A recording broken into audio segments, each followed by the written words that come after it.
We walked out of that courtroom, we needed two things. We needed one, a place to watch whales in the wild. And that became critically important.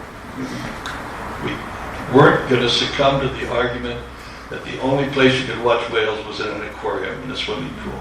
We weren't going to buy that. And a few years later, the Reagan administration agreed to give us lime kiln for $1. And we've been, since that time, we've been locating other locations, but that was one thing. And the second thing is we needed science. We desperately needed science. And somebody told me about Ken Balcomb. And I had never heard of him. I didn't know him. And I came up to San Juan Island, and I will tell you that when I went in his basement, I said to myself, this is our guy. Yeah. This is our guy. He could be, and he was, a credible witness. He could argue and debate and convince the Navy Admiral that the Navy was wrong. How many admirals have I had at your house? 4 or 5. Yeah. 4 or 5 over the years. He could speak to 5 people or 500 people and offer a convincing argument. He could testify in a courthouse or at the State House or at the United States Congress. He had credibility. And that's the value of this man. That's the value of this center.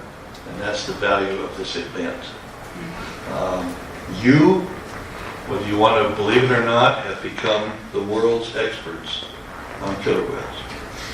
And the world is relying on all of us to tell the truth and to talk about the future and to offer the alternatives for change that are so necessary.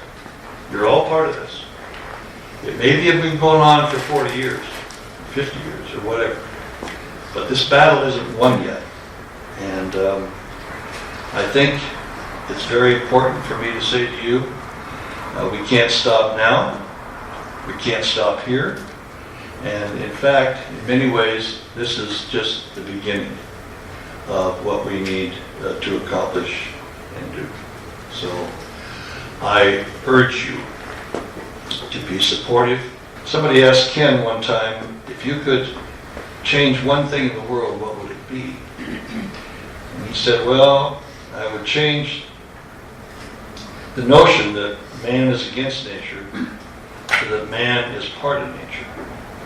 And I think that in many ways, Ken has taught us that, and the center has taught us that.